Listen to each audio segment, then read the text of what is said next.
భగవద్గీత ఎందుకు చదువుతున్నాం మనం అసలు? ఎందుకు చదవాలి?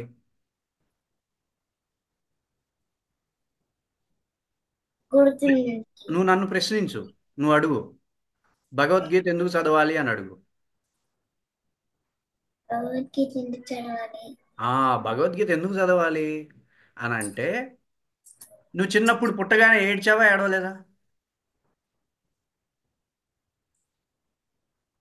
పుట్టగానే క్యార్ క్యార్ మన ఏడ్చావా ఏడవలేదా? ఏడవలే. ఏడవలేదా? నువ్వు శ్రీకృష్ణుడివా ఏంటి? అందరూ ఏడుస్తారు. క్యార్ క్యార్ మన ఏడుస్తారు. ఎందుకు ఏడుస్తారు అంటే, మనందరం ఎప్పుడు నవ్వుతాము, ఎందుకు ఏడుస్తాము? ఎందుకు నవ్వుతాము, ఎందుకు ఏడుస్తాము చెప్పు.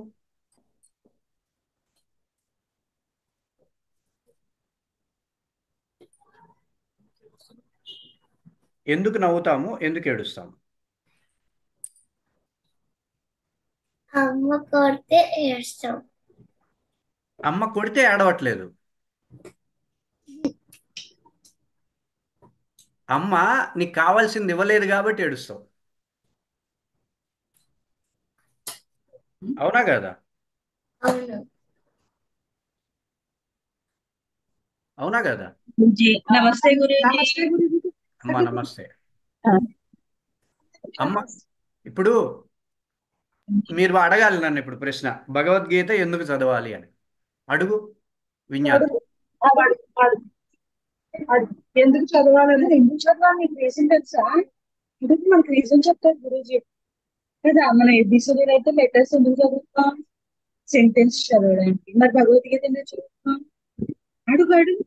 దేవుడు భగవద్గీత ఇంకా ఇస్తాడు, నాలెడ్జ్ ఇస్తాడని. చూడు గురువు ఇంకా రెడీ మంచి రెడీ రెడీ. గురువు చూస్తున్నారు. మనం ఎందుకు ఏడుస్తాము, ఎందుకు నవ్వుతాం? ప్రశ్న ఇది. అది చెప్పు చెప్పు మనం ఎందుకు నవ్వుతాం? ఇప్పుడు గౌరవ్ ఎందుకు నవ్వుతాడు, ఎందుకు హ్యాపీ ఉంటాడు? చెప్పు. ఇష్టమైన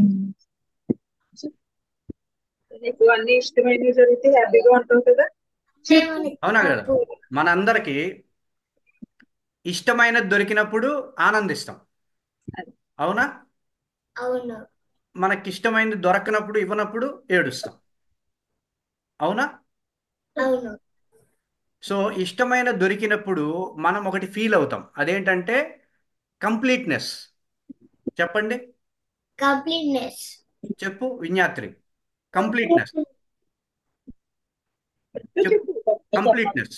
చెప్పు. కంప్లీట్నెస్.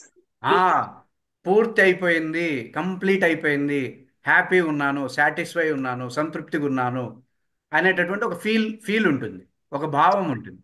ఋత్వి చెప్పు. కంప్లీట్నెస్ అని చెప్పు. కంప్లీట్నెస్ అను. ఆ కంప్లీట్నెస్. అవునా కాదా? అవును. అలాగే మీరు అనుకున్నది మీకు ఇవ్వలేదు అనుకో, అప్పుడు మీరేం ఫీల్ అవుతారు? వెలితి. చెప్పండి. వెలితి, ఏదో లేనితనం, ఏదో లేదే నా దగ్గర అనే స్థితి. అవునా? అవును. ఈ ఏదో లేనితనం అనేది మన జీవితాంతం ఉంటుంది తెలుసా? తెలుసు. ఇప్పుడంటే మీకు చాక్లెట్లు అడగానే, కేక్ అడగగానే ఏది అడిగితే అది పేరెంట్స్ ఇస్తున్నారు, అక్కడితో హ్యాపీ అవుతున్నారు. అవునా కదా? అవును. అది ఏమన్నా శాశ్వతంగా ఉంటుందా, పర్మనెంట్ గా ఉంటుందా? అది ఉండదు కదా. మీరేంటి, మీరేమనుకుంటున్నారు? మేము చిన్నపిల్లలము, మాకు ఇలాంటివి చెప్తారేంటి అని అనుకుంటున్నారా? ఆ? అనుకుంటున్నావా? మీ అంత వయసే ప్రహ్లాదుడు తెలుసా మీకు? చెప్పు. ప్రహ్లాదుడు తెలుసా మీకు? ప్రహ్లాదుడు తెలీదా? ప్రహ్లాదుడు పేరు చెప్పండి. ప్రహ్లాదుడు మీ అంత వయసే. మీ అంత వయసులోనే భగవద్గీత, రామాయణము, భారతము అన్నీ నేర్చుకున్నాడు. అర్థమైందా? సో ఇప్పుడు భగవద్గీత ఎందుకు చదువుతామంటే, భగవద్గీత మనకేమిస్తుందంటే, మనకి ఏమున్నా, ఏమి లేకపోయినా కంప్లీట్గా ఉంటాం, కంప్లీట్నెస్తో ఉంటాం, హ్యాపీగా ఉంటాం. అర్థమైందా?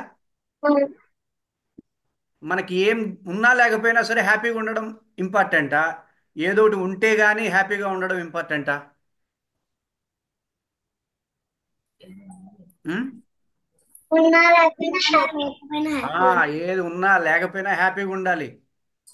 అది ఆరోగ్యాన్ని ఇస్తుంది, ఆనందాన్ని ఇస్తుంది, సంతోషాన్ని ఇస్తుంది, సంతృప్తిని ఇస్తుంది. మనం పాజిటివ్గా ఉండడానికి, అన్నిటినీ ఆకర్షించడానికి ఉపయోగపడే స్థితి అనమాట అది. ఏంటి? పూర్ణ స్థితి. చెప్పండి, పూర్ణ స్థితి. పూర్ణ స్థితి. పూర్ణ స్థితి, కంప్లీట్నెస్ అన్నమాట. ఈ భగవద్గీత మనకు ఆ కంప్లీట్నెస్ని ఇస్తుంది, ఆ పూర్ణమైనటువంటి స్థితిని ఇస్తుంది. చెప్పండి, భగవద్గీత మనకి ఇస్తుంది. పూర్ణ స్థితి. ఇప్పుడు మీరు మళ్ళీ ప్రశ్నలు ఎలా